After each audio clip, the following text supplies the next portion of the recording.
Glória a Deus, glória a Deus, glória a Deus. Que o poder de Deus, a cada dia, possa fluir através das nossas vidas. Deem liberdade para que o poder de Deus flua através de você. Se nós entendêssemos isso. Essa semana, eu acho que foi na segunda-feira, eu postei no WhatsApp da igreja a respeito disso. Se nós compreendêssemos totalmente o que é viver algo tão poderoso, algo tão eficaz, que é aquilo que nós temos nas Escrituras, que é aquilo que nós temos na Palavra de Deus. Se nós compreendêssemos, igreja, que esse livro não é apenas um livro, e como diz Paulo em Timóteo 2, em 2 Timóteo, capítulo 3, verso 16, toda a Escritura é inspirada por Deus. Se nós compreendêssemos o poder que há nessa palavra, de que quando nós olhamos para ela, nós somos inspirados também a agir no poder de Deus. Talvez você comece a tua semana de uma forma assim, puxa, estou tão assim frustrado, desanimado com algumas coisas. O convite de Deus para mim e para você nisso é: vai para a palavra de Deus. Porque nós queremos começar a semana, começar o nosso dia, tomando às vezes um café da manhã, para dizer assim, se eu tomar aquele café eu vou me animar. Se eu fizer aquilo ou encontrar aquela pessoa, eu vou me animar em Deus. Não, o convite é: leia a palavra de Deus e viva a alegria que há na palavra de Deus. Paulo diz: regozijai-vos sempre, sempre, regozijai-vos no Senhor, regozijai-vos sempre. Outra vez vos digo, alegrai-vos, regozijai-vos.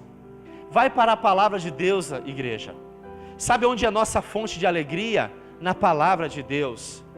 Como eu li aqui em Efésios capítulo 6, verso 19: fortalecei-vos no Senhor. Outra vez vos digo, fortalecei-vos, alegrai-vos. É no Senhor. Aleluia, glória a Deus. Não está gravando, está gravando, mas vai ser cortado depois. Glória a Deus. O pastor se esqueceu o versículo, esqueci. Glória a Deus.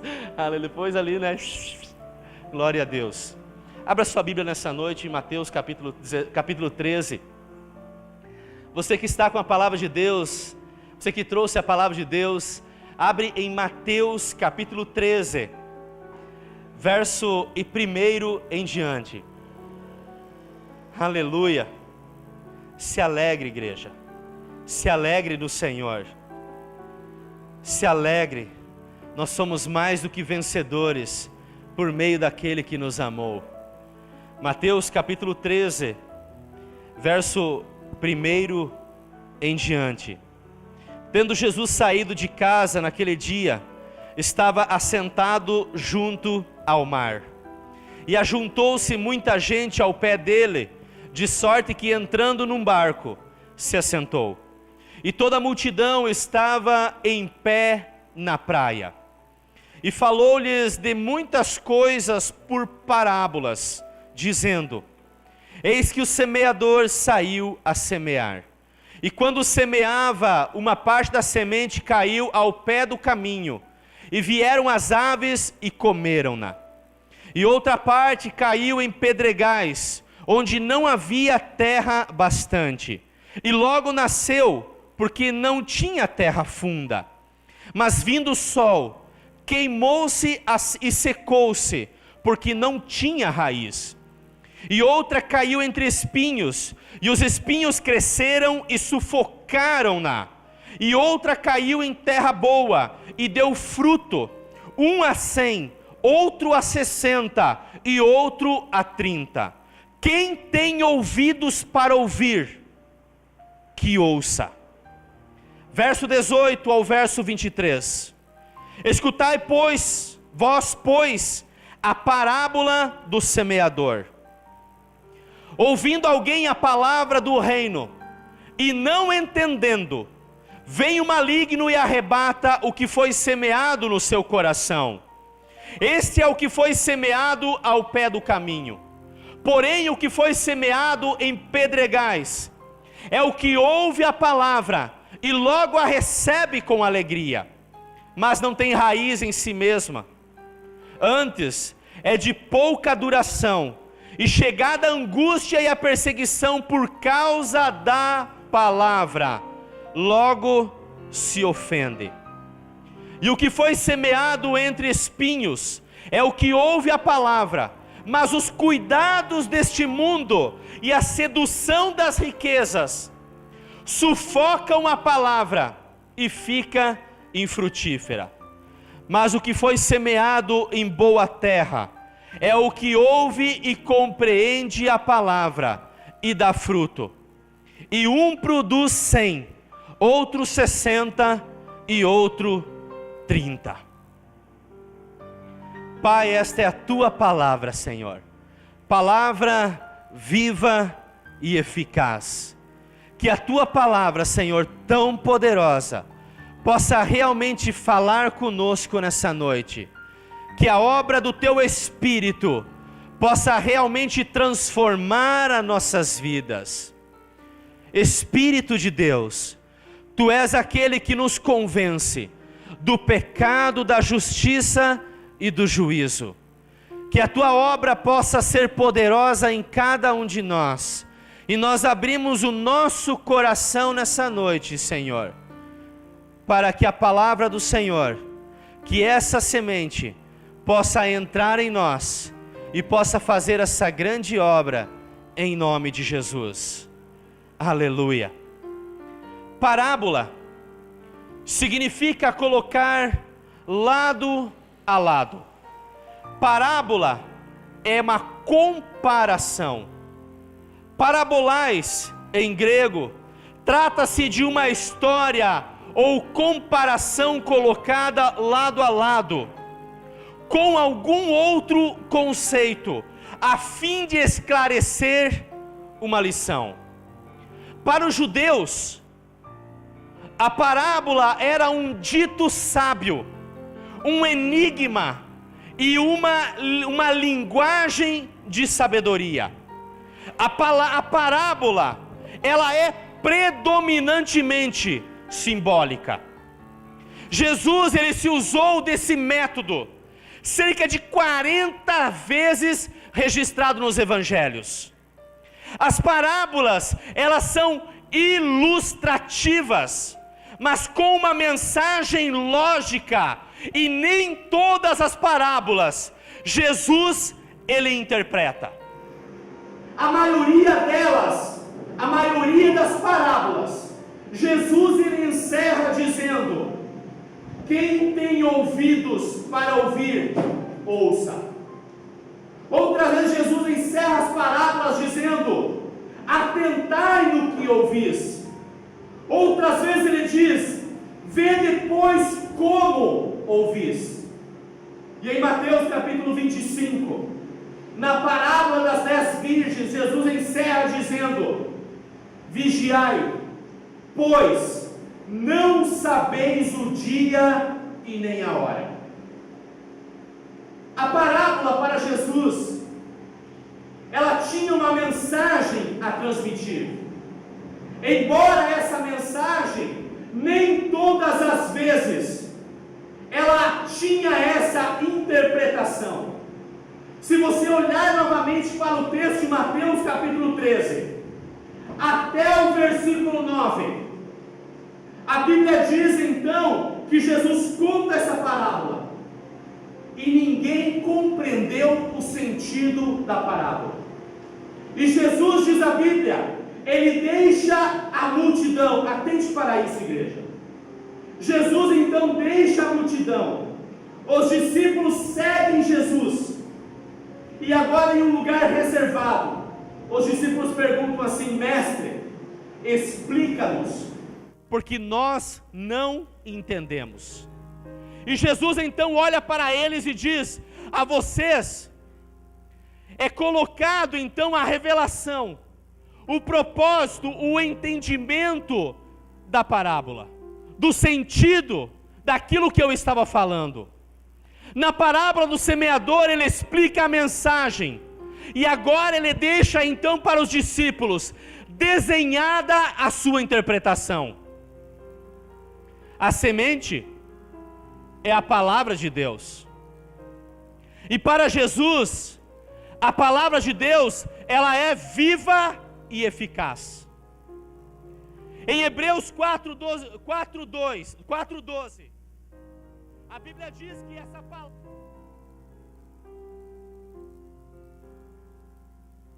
porque ela divide entre a alma e o espírito, entre juntas e medulas. Quer dizer que a palavra de Deus, ela entra em nós, e ela esquadrinha em nós. Ela abre o nosso entendimento para a compreensão da mensagem sendo transmitida. Ela tem um grande poder. Essa é a palavra de Deus. Mas só vai dar resultado dependendo do coração do ouvinte. O foco dessa parábola não é o semeador, mas é o solo.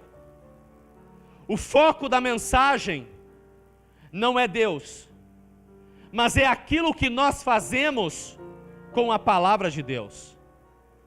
É o nosso coração, é a nossa vida. E os vários tipos de solo representam os diversos tipos de corações. Os diversos resultados refletem respostas diferentes a Deus. Um solo onde a semente cai, mas as aves passam por ali e ela não tem mais sentido algum. Um solo onde a semente cai e não faz sentido. Outro solo onde ele é tão raso, ele é tão rochoso e tem pouca terra, e a semente não consegue realmente criar raízes, e logo perde o sentido. A fim de produzir frutos, uma planta deve estar arraigada no solo e exposta à luz do sol.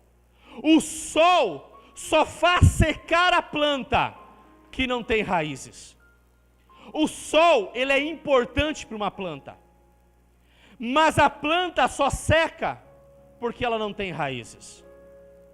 E a realidade surpreendente que Jesus nessa parábola ele quer nos transmitir é que 3/4 das sementes não vão produzir frutos. 3/4 das sementes não vão produzir frutos. Presta atenção nisso, igreja. Jesus não se deixou impressionar pelas multidões, pois Jesus sabia que a grande maioria não receberia a palavra no coração e dali não produziria frutos. Em João capítulo 6, do verso 60 até o verso 71, apenas uma parte, do qual quando você pega todo o contexto do capítulo 6, Jesus vinha falando a respeito de que Ele é o pão vivo que desceu do céu. Que se aquelas pessoas que estavam ouvindo a mensagem dEle, não comessem da sua carne, não bebessem do seu sangue, não poderiam ter parte com Ele. E Jesus falava diretamente com uma comunidade judaica, do qual não estava compreendendo o sentido da mensagem. E para eles aquela mensagem foi extremamente ofensiva. E do verso 60 até o 71, de João capítulo 6, a Bíblia diz o seguinte: que os discípulos, que aquela multidão, todos deixaram Jesus. Aquela multidão olha para Jesus, olha um para o outro e dizem assim: duro é esse discurso, quem o pode suportar? Aquela multidão deixa Jesus. Aquela mesma multidão que viu a multiplicação de pães e peixes, mais cerca de 5.000 homens, só contando homens, fora mulheres e crianças. Aquela multidão deixa Jesus por causa da mensagem dele, por causa do compromisso que ele estava levando aquelas pessoas através da mensagem. Eles não suportam aquele discurso e eles abandonam Jesus. Aí Jesus olha somente para os 12 apóstolos que ficaram com ele. Jesus olha para eles e diz assim: e vocês, não querem ir também? Aí que vem aquele memorável discurso de Pedro, ou o memorável verso de Pedro, que olhando para Jesus diz assim: mestre, para onde iremos nós? Só tu tens a palavra de vida eterna. E nós temos visto, e nós sabemos que tu és o Cristo, o Filho de Deus. E Jesus não se deixando impressionar pelas palavras de Pedro, ele olha então para os apóstolos e diz assim: eu quero dizer que um de vocês ainda é o diabo. E o texto de João diz que ele estava se referindo a Judas Iscariotes, que o haveria de trair. Mas todos abandonaram Jesus. D.A. Carson, no seu comentário o livro de Mateus, ele diz assim: que esses que abandonaram Jesus são os chamados discípulos temporários. Aqueles que vêm, são agradados ou sentem a alegria de um momento, mas não têm uma raiz, e logo eles abandonam, logo eles deixam. A Bíblia nos apresenta algumas realidades de permanecer na palavra de Deus e gerar frutos aparentes. Eu perguntaria para você: você tem entregue a tua vida para Jesus? Romanos 10:19 tem se cumprido na tua vida, onde você com a tua boca confessou o Senhor Jesus, e no teu coração você creu que Deus o ressuscitou dentre os mortos, e agora será salvo, se cumpre na tua vida e o teu nome é escrito no livro da vida. João 1:12, a Bíblia diz que a todos quanto o receberam, deu-lhes o poder, o direito de se tornarem filhos de Deus. Mas agora eu pergunto para você: quem é discípulo de Jesus? Porque não basta apenas nós dizermos: Jesus, eu te aceito como Senhor e Salvador. Esse é o primeiro passo para herdarmos a vida eterna. Mas a vida de discipulado, uma vida com Jesus, não se resume a apenas confessá-lo como Senhor e Salvador. Vai muito além disso. Aquelas pessoas que procuraram e estavam junto com Jesus, talvez por um breve instante eles o aceitaram como Filho de Deus, como aquele que estava realizando sinais, prodígios e maravilhas. Mas quando Jesus levou ao compromisso do discipulado, eles se afastaram. É aqui que se revela o verdadeiro discípulo de Jesus. Quem é discípulo de Jesus? João capítulo 8, verso 31, verso 32 e 36, presta atenção nisso. Se vocês permanecerem firmes na minha palavra.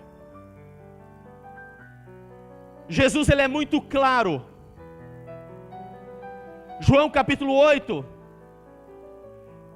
é por lógica, vem depois de João capítulo 6, onde todos esses o haviam abandonado. E Jesus continua as suas instruções, e diz: ser discípulo não é apenas vir após mim, mas existe um negar-se a si mesmo. Ser discípulo não é apenas você me aceitar, mas ser discípulo é permanecer firme na minha palavra. Firme na minha palavra.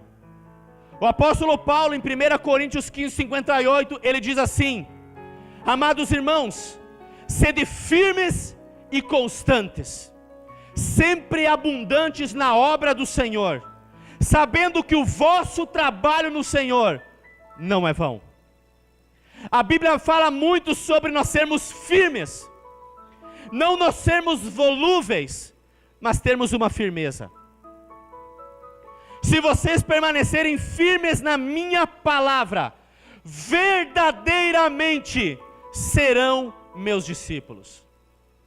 Jesus, ele estava construindo uma mensagem, ele estava construindo um objetivo, levando não somente os apóstolos, não somente aqueles que estavam seguindo ele, mas ele também estava construindo uma mensagem para nós no hoje.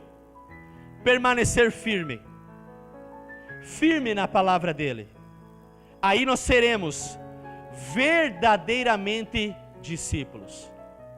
E quando Jesus coloca aqui sobre verdadeiros discípulos, quer dizer que existe falsos discípulos. E eu fico olhando para Jesus, todas as vezes que ele pregava, que ele levava as pessoas ao compromisso, e muitos,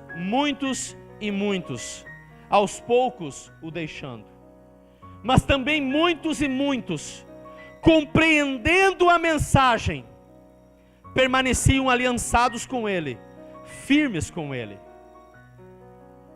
Assim como Jesus fala para aquela mulher samaritana em João capítulo 8, que os verdadeiros adoradores adorarão ao Pai em espírito e em verdade. Os verdadeiros adoradores, porque Jesus, ele quer colocar em uma conotação de que existe também o inverso, os falsos adoradores. O verdadeiro adorador o adora em espírito e em verdade. Não é um adorador supérfluo, não é um discípulo supérfluo, que somente de um culto ao outro culto se coloca em adorar, se coloca em ouvir da palavra de Deus. Mas o verdadeiro discípulo, o verdadeiro adorador, ele tem uma vida de intimidade com o Senhor, que permeia dia após dia. Daí Jesus fala assim: e conhecereis a verdade, e a verdade vos libertará. A mensagem de Jesus, ela é poderosa, porque permanecer firme na palavra, firme, nos faz verdadeiros discípulos. E agora nós vamos conhecer essa verdade. Enquanto nós nos mantemos firmes, nos tornando verdadeiros discípulos, nós vamos conhecendo a verdade, e a verdade vai nos libertando. Gálatas 5:1, o apóstolo Paulo diz: foi para a liberdade que Cristo vos libertou. E essa libertação nós vamos conhecer em nossas vidas, a partir do momento que nós permanecemos firmes na palavra dele, como verdadeiros discípulos. Não é temporário, é firme.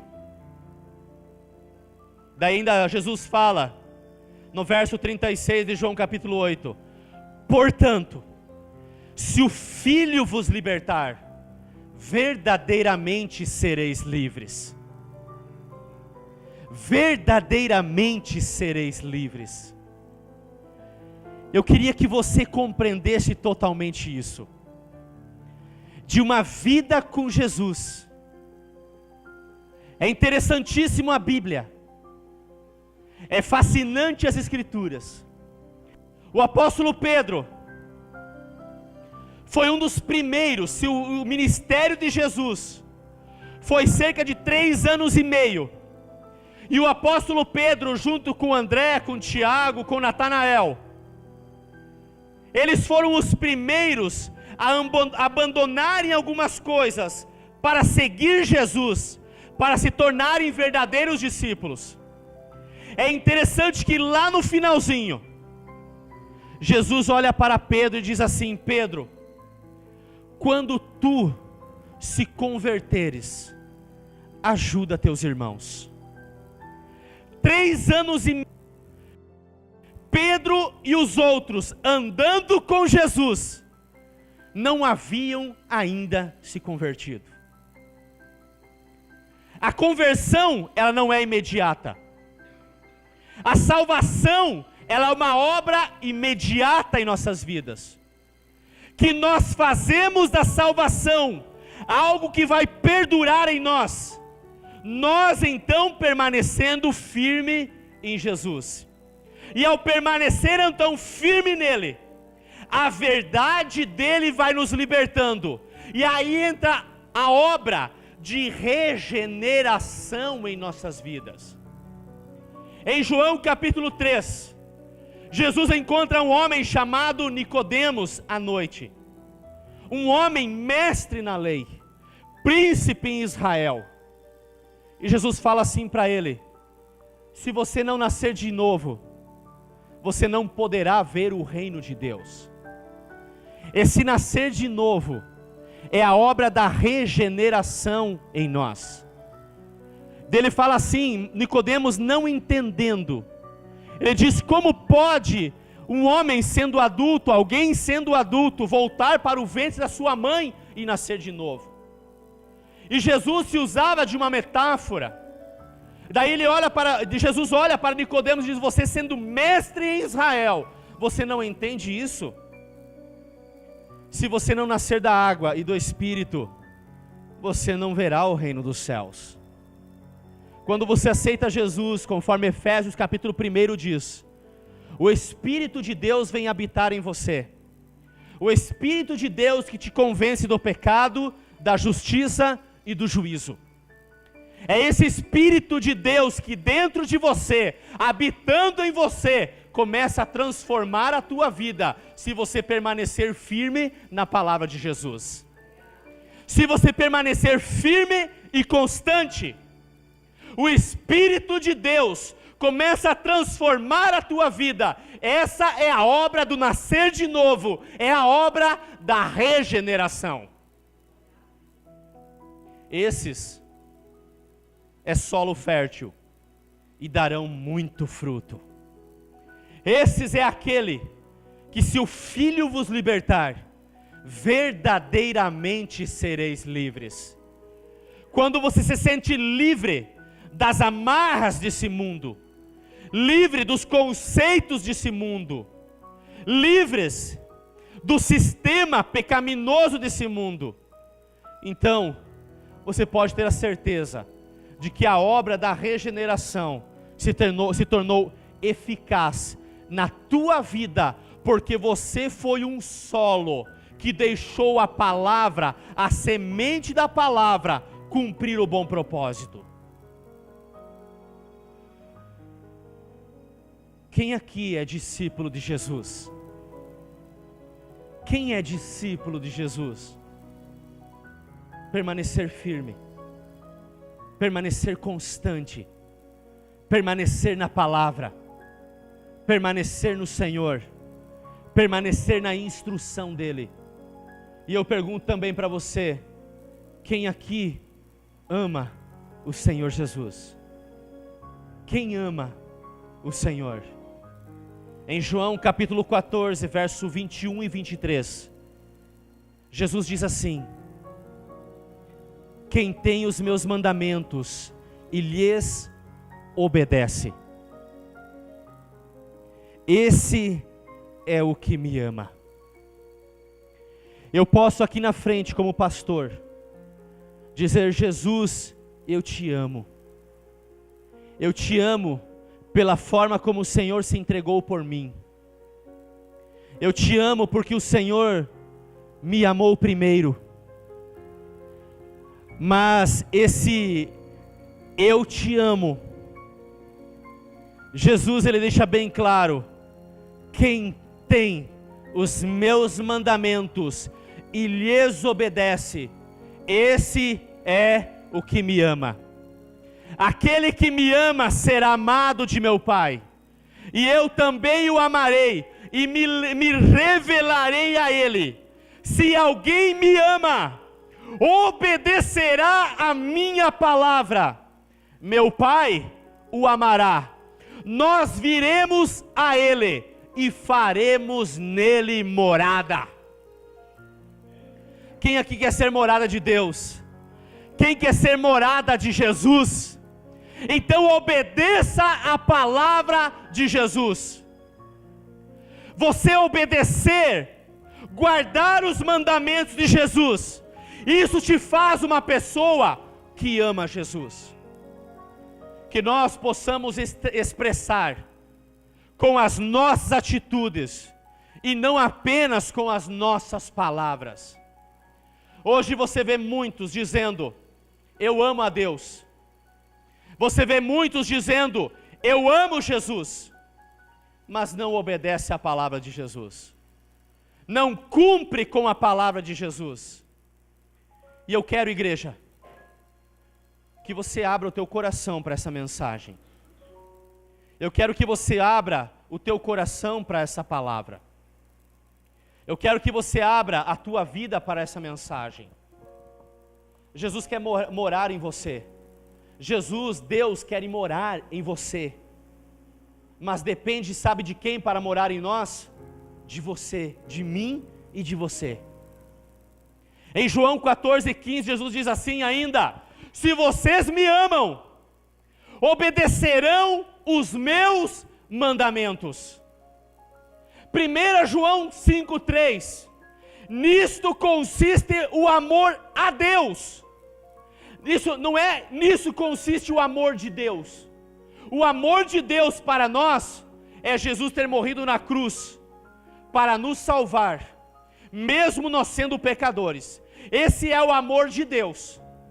Mas ele diz assim: nisto consiste o amor a Deus. Qual é? Em obedecer os seus mandamentos. E os seus mandamentos não são pesados. Os mandamentos de Deus são pesados para você? Obedecer a palavra de Jesus, a palavra de Deus, é pesado para mim e para você? Quando a obra do Espírito é uma obra de transformação eficaz em nós, assim como João diz, não é pesado. Abra a tua Bíblia em Mateus capítulo 7, verso 24. Mateus capítulo 7, verso 24. Para encerrar o sermão das bem-aventuranças, Jesus faz um comparativo com uma história. O sermão das bem-aventuranças abrange Mateus capítulo 5, 6 e 7. Uma das mensagens mais poderosas do qual foi registrado, que Jesus deixou para nós. Daí, para encerrar esse sermão, ele diz assim: todo aquele, pois, que escuta estas minhas palavras e as pratica,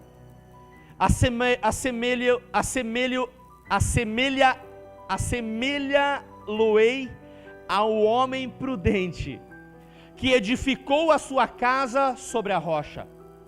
E desceu a chuva, e correram rios, e assopraram ventos, e combateram aquela casa, e não caiu, porque estava edificada sobre a rocha.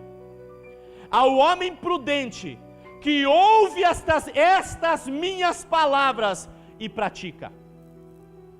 Ele diz assim no verso 26, e aquele que ouve estas minhas palavras e não as cumpre, compará-lo-ei ao homem insensato, que edificou a sua casa sobre a areia.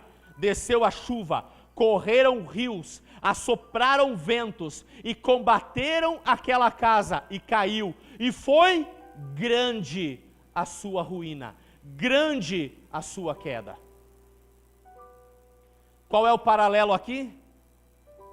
Aquele que ouve as palavras e pratica, estará com a sua vida, com a sua casa, alicerçado sobre a rocha. Aquele que somente ouve as palavras e não pratica, a tua vida pode estar alicerçada sobre areia.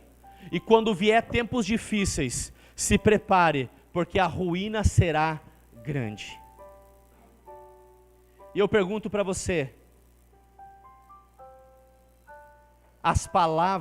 que palavras eram essas de Jesus, que nós tínhamos que viver para estarmos bem estruturados? Que palavras eram estas? Você pode olhar, nós estamos no final do Sermão das Bem-aventuranças. Que palavras eram essas de Jesus? Em todo o sermão, ele vem colocando e ele inicia com as bem-aventuranças. Ele se inicia falando sobre o Macarius, sobre o feliz, sobre o abençoado, sobre o bendito, sobre o plenamente satisfeito. A palavra bem-aventurado significa isso. Uma pessoa plenamente satisfeita. Aquele que atenta para a palavra de Deus. Ele começa falando sobre as bem-aventuranças. Bem-aventurados os pobres de espíritos, os mansos, os que têm fome e sede de justiça, os misericordiosos, os limpos de coração, os pacificadores, os que sofrem perseguição. Bem-aventurados os que sofrem perseguição. E é interessante que Jesus fala assim, para aqueles que sofrem a perseguição, tem alegria e ânimo na perseguição. Aqui agora eu quero, por isso que eu li primeiro, esse comparativo do homem prudente e o imprudente, para que nós possamos nos colocar no lugar, e ver em que lado nós estamos, nessa parábola também, ou nessa mensagem, nessa história ilustrativa de Jesus. Que terra nós somos também. Aquele que tem ânimo, alegria, passa com alegria e ânimo na perseguição, esse é bem-aventurado. Esse atentou para as palavras de Jesus e viveu essas palavras. Daí Jesus no Sermão das Bem-aventuranças continua falando: vós são sal e luz deste mundo. Nós fomos chamados em Cristo para fazermos a diferença neste mundo. Daí ele diz assim: a luz de vocês precisa ser vista por todos os homens. A luz, você não esconde ela de ninguém, é para ela ser vista. As boas obras de vocês é para ser vistas. O sal, que somos nós, o sal desse mundo que ele fala, é para nós trazermos o tempero, o diferencial, o sabor para este mundo. Daí Jesus fala sobre justiça. E em Mateus 5:20 ele diz assim: se a justiça de vocês não sobressair a dos fariseus e escribas, de modo nenhum entrareis no reino dos céus. Sabe o que é a nossa justiça sobressair a dos escribas e fariseus? Os escribas e fariseus, por tantas vezes eles viviam uma hipocrisia. Daquilo que eles falavam, eles não viviam. Mas eles eram os mais zelosos da lei. E Jesus fala assim: se a justiça de vocês não exceder a deles, não tem como entrar no reino dos céus. Jesus nos leva a um discipulado de perto, a um compromisso sério, e não qualquer coisa.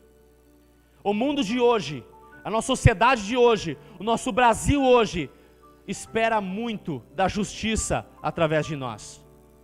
Em um Brasil de injustiça, em um mundo de injustiça, aonde está a justiça através dos filhos de Deus?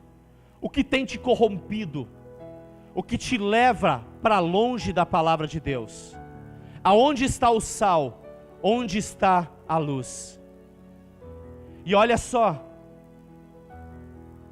em Mateus capítulo 5, verso 22, e isso é muito sério, igreja. E eu estou aqui para levar a palavra de Deus para vocês, para que vocês possam compreender ela. Jesus diz assim nesse sermão: eu, porém, vos digo que qualquer que sem motivo se encolerizar contra seu irmão, será réu de juízo, e qualquer que chamar o seu irmão, e aqui não diz, e qualquer que se irritar e chamar o seu irmão, diz assim, e qualquer que chamar o seu irmão de raca, ou de racá em aramaico. Sabe o que significa racá? Inútil. Racá é um termo de desprezo equivalente a tolo. Chamar alguém de tolo, inútil, imbecil, cabeça dura. Qualquer que chamar ao seu irmão de racá, de inútil, de cabeça dura, de tolo, de imbecil, será réu de juízo. Qualquer que chamar o seu irmão de louco, será réu do fogo do inferno. É esses que Jesus está falando depois ali. Se você ouvir essas palavras e você praticar, você será um homem que alicerçou a sua casa sobre a rocha. E pode vir qualquer coisa contra você, e você não vai se abalar, porque você vive esta palavra. Se algumas coisas têm te abalado, eu quero com essa mensagem levar você a se voltar a viver essa mensagem, a viver a palavra do Cristo. Daí Jesus ainda, ele continua falando e fala sobre adultério, fala sobre divórcio, fala sobre juramentos. Sabe como tem que ser as nossas palavras no nosso dia a dia? Sim, sim e não, não. O que vai além disso, procede do maligno. A minha palavra para as pessoas tem que ser sim, e eu tenho que cumprir o meu sim. As minhas palavras têm que ser não, e não o meu vocabulário envolto em algumas coisas que pode passar e proceder do maligno. E é interessante que, voltando sobre quando Jesus fala de não matar, os antigos falam não matarás, e ele diz, mas qualquer que matar será réu de juízo. E sabe o que diz em 1 João capítulo 3, verso 15? Que qualquer que odeia o seu irmão é assassino. Se eu odeio alguém, a visão, a ótica de Deus, eu não preciso ir lá e empunhalar alguém, matar literalmente, para ser julgado por assassino. Mas se eu odeio alguém, na ótica divina, odiar alguém, me faz homicida, assassino. É a palavra de Deus, é o texto bíblico. Jesus continua dizendo e falando sobre vingança. E a Bíblia diz que a nossa justiça, ela é como um trapo de imundícia. A justiça do homem é como trapo de imundícia. Porque nós temos um conceito errado de justiça. Nós queremos fazer justiça por nossas palavras ou pelas nossas próprias mãos. E nós medimos a pessoa dentro de uma ótica humana, falha e errante. Daí a Bíblia, Jesus fala assim: na lei estava olho por olho e dente por dente. Veio, foi. Deu, também vai levar. E Jesus fala assim: se alguém bater na esquerda da tua face, dê também a direita. Não revide. Cuide com o que você fala, cuide com as tuas palavras. Ele diz assim: antes de você querer tirar o cisco que há no olho do teu irmão, olhe para a trave que está no teu olho. Esse é o sermão das bem-aventuranças. Essa é a mensagem que Jesus começa, ou uma das mensagens que ele começa o ministério dele, levando os discípulos ao discipulado, levando eles ao compromisso. Por isso que ele diz, e nós levamos essa indagação: quem é verdadeiramente discípulo de Jesus? Quem ama Jesus? Jesus fala assim: ame os vossos inimigos. Você ouviu na lei, ame o teu próximo. E ele diz assim: ame o teu próximo e também ame o teu inimigo. Se ele pede para você caminhar 1 milha, caminhe 2. Mas ame ele. Não maldiga, não fale mal dele. Diz o texto, não fale mal, mas bendiga. Fale bem. Jesus diz assim: ore por ele. Amai vossos inimigos, bendizei-vos que maldizem, fazei bem aos que vos odeiam, fazei bem aos que vos odeiam. Isso é viver a palavra. Isso é ter uma vida alicerçada sobre a rocha. Vai vir o que for sobre a tua vida, se você andar, viver, cumprir essa palavra, nada vai te abalar. Daí João diz assim: os mandamentos do Senhor não são pesados. Não são pesados. Mas se nós deixarmos o Espírito de Deus trabalhar em nós, não será pesado essas coisas. E orai pelos que vos maltratam e vos perseguem. E não apenas te odeiam, falam mal de você, mas te perseguem. Ore por eles. Abençoe a vida deles. Orai por eles. E Jesus continua e fala assim: ajuda os necessitados. É um sermão completo. Ajude os outros. Cuidado com as preocupações da vida. Cuidado com os tesouros aqui nessa terra. Atente para o tesouro no céu, do qual a traça e a ferrugem não consome. Cuidado em muito tesouro nessa terra, e você não tem tesouro no céu. Cuidado com as preocupações daqui. Ajude os outros. Ore, fale com o Senhor. E ele diz assim: e quando você jejuar, não faça como os hipócritas. O hipócrita, quando ele jejua, ele fica com cara de quem jejuou. Quando aquela pessoa fica mostrando para os outros que jejuam, cuidado com o hipócrita. Aquele que jejua, deve jejuar para o Senhor e não para mostrar para os outros que está jejuando. Não ajunteis tesouro na terra, a traça e a ferrugem consome. Não andeis cuidadosos com o que haveis de comer ou o que haveis de beber, nem quanto ao vosso corpo, nem o que haveis de vestir. Olhe para as aves do céu, o Senhor cuida delas.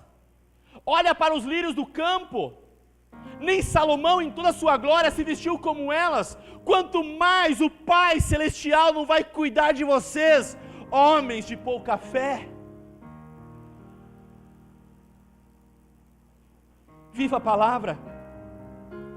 Cuidado em julgar o próximo. Persista na oração. Peça, busque, bata. E Jesus, ele vai falar ainda e diz assim, depois de falar todas essas coisas, ele diz assim: a porta, ela é estreita.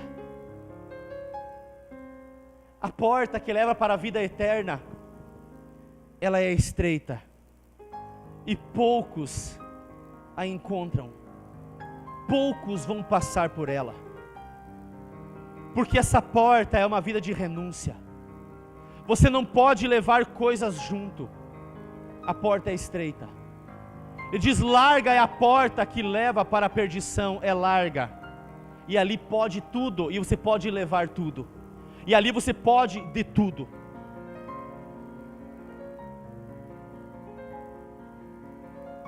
Em Tiago capítulo 1 verso 22, a Bíblia diz: tornai-vos, pois, praticantes da palavra de Deus, e não somente ouvintes, enganando-vos com falso discurso. Quando eu não atento para a palavra de Jesus, quando eu não pratico essa mensagem, a minha casa está alicerçada sobre a areia. Tanto o homem prudente como o homem imprudente, os dois tiveram o mesmo investimento na casa. A palavra era a mesma. A diferença foi a ruína. A diferença é que todo o investimento foi fora. Todos nós somos provados na fé. Ninguém está isento de ser provado na fé. Em Tiago capítulo 1, verso 2 e 3, Tiago diz que nós somos provados. E é motivo de alegria nós sermos provados, para que gere em nós a paciência, a perseverança. Todos somos provados. E o apóstolo Pedro diz que é importante nós sermos provados, para que nós sejamos refinados como o ouro. Sabe o que é a prova? É essa figura de você ir na escola, e a professora passa para um aluno o bimestre inteiro a aula, e ele está ali ouvindo a professora, mas somente ouvindo. Daí chega o dia no final do bimestre que vai ter a prova, mas tudo o que ele ouviu, ele estava apenas de corpo presente, mas ele não atentou para as palavras do Cristo. Ele não atentou, não viveu. A figura é: se o aluno não atentou para a palavra da professora, no dia da prova, ele não vai conseguir ser aprovado. Você pode passar a semana inteira ouvindo da palavra de Deus, o mês inteiro, o ano inteiro, mas o que vai revelar a prática da palavra na tua vida é quando vir desafios sobre a tua vida, é quando vir tempestade sobre a tua vida. Jesus falou: no mundo você vai ter aflição, mas se você vive a minha palavra, você vai ter um bom ânimo, porque eu venci o mundo. E Tiago diz assim: porque se alguém é ouvinte da palavra e não cumpridor, é semelhante ao varão que contempla ao espelho o seu rosto natural, porque se contempla a si mesmo, e foi-se, e logo esqueceu de como ele era. Aquele, porém, que atenta bem para a lei perfeita da liberdade, e nisso persevera, não sendo ouvinte esquecido, mas fazedor da obra, este tal será bem-aventurado em tudo o que faz. Se você anda na palavra, se você obedece à palavra, pode vir desafios, lutas, você está firme, você vai ser bem-aventurado. A mesma palavra, Macários, você será alguém transbordante em tudo que você fizer. E isso leva ao ápice das palavras de Jesus, quando ele diz: nem todo aquele que me diz Senhor, Senhor, entrará no reino dos céus, mas quem entrará no reino dos céus? Somente aquele que faz a vontade do meu Pai que está nos céus. O que adianta eu dizer Senhor, Senhor, e não fazer a vontade, não obedecer os mandamentos, não viver nesta palavra? Do que adianta? E para encerrar,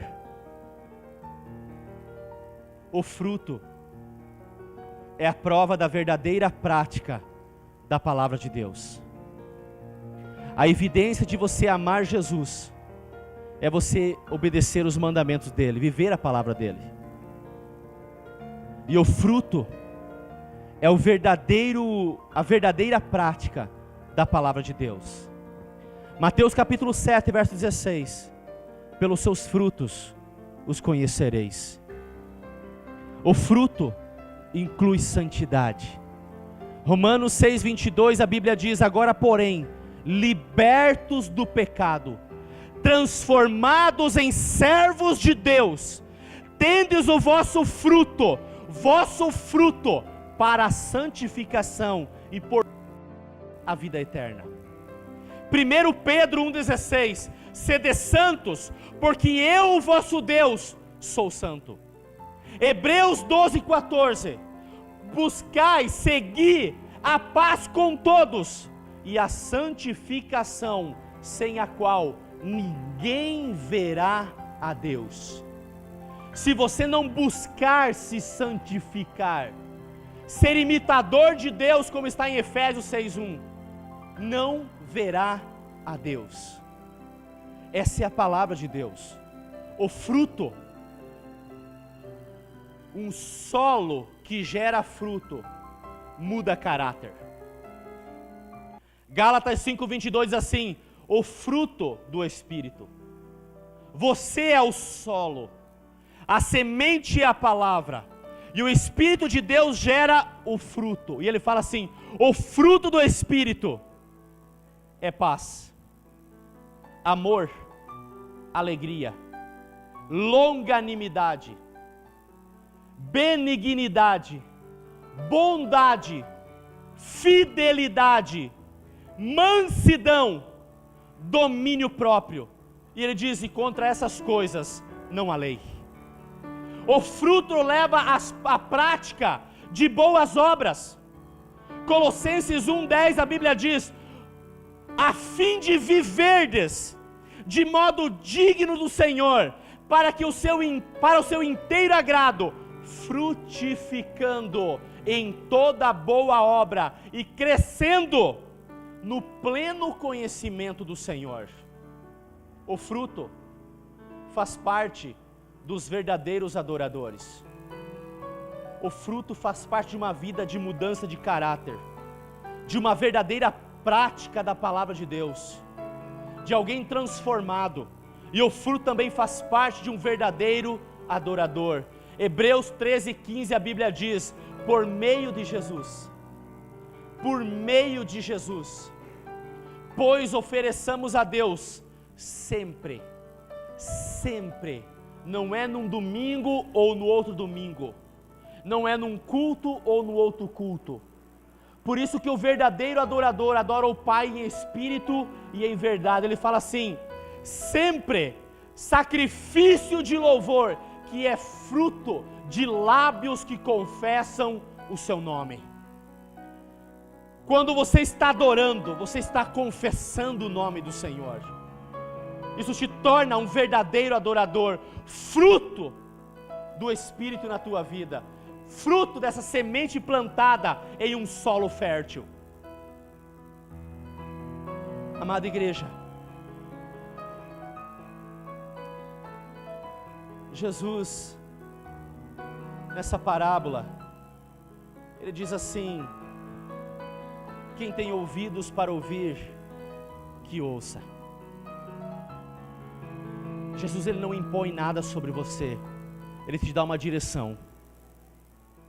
E se você quer viver nessa palavra, ele te leva a um compromisso. Quer ser um discípulo dele, te leva a um compromisso. Viva essa palavra. Ele diz assim: olha, aquela semente que cai à beira do caminho e que as aves comeram, é alguém que, não entendendo a mensagem, o maligno arrebata o que foi semeado no seu coração. Toda a palavra de Deus, ela toca o nosso coração. Mas se você não abrir esse coração, o maligno entra agora ou daqui a pouco e tira essa palavra do teu coração. Isso fala de um coração endurecido. E uma terra dura, ela tem que ser arada, ela tem que ser mexida, aquele solo. Daí Jesus, nessa parábola, ele diz assim: e o que caiu em pedregais, é porque não havia terra bastante, e logo nasceu, mas a terra, ela não era funda. Jesus fala, o que foi semeado em pedregais é o que ouve a palavra, e a pessoa recebe como? Com alegria. A pessoa fala assim: é isso que eu ouvi agora, é essa palavra, eu vou viver isso na minha vida. Ele fala assim: é pedregal, tem pouca terra. Por quê? porque logo recebe com alegria, mas não tem raiz em si mesmo. Antes é de pouca duração, e chegada a angústia e a perseguição por causa da palavra, logo se ofende, logo abandona. Isso fala de um ouvinte emocional, de um ouvinte ou de um coração superficial. A fé vem pelo ouvir, e o ouvir da palavra. Sempre vai gerar fé no teu coração a palavra de Deus. Mas como está o teu coração para receber essa palavra? O maligno vai arrebatar essa mensagem? O sol vai queimar porque não tem raiz, ou seja, recebeu com alegria, é isso mesmo. Mas amanhã vem qualquer desafio na internet, no trabalho, em casa, qualquer confronto, e você diz assim, eu já não creio em mais nada. E o que foi semeado entre espinhos, é o que ouve a palavra, mas os cuidados deste mundo, e a sedução das riquezas, sufocam a palavra, e fica infrutífero. Se você está preocupado com coisas mundanas, o teu coração pode estar abarrotado de coisa, e é como uma palavra entre os espinhos, sufoca. É tanta coisa no dia a dia, é tanta coisa para conquistar no dia a dia, que a palavra é sufocada e não gera coisa alguma. Eu quero te convidar a você ficar de pé nessa noite.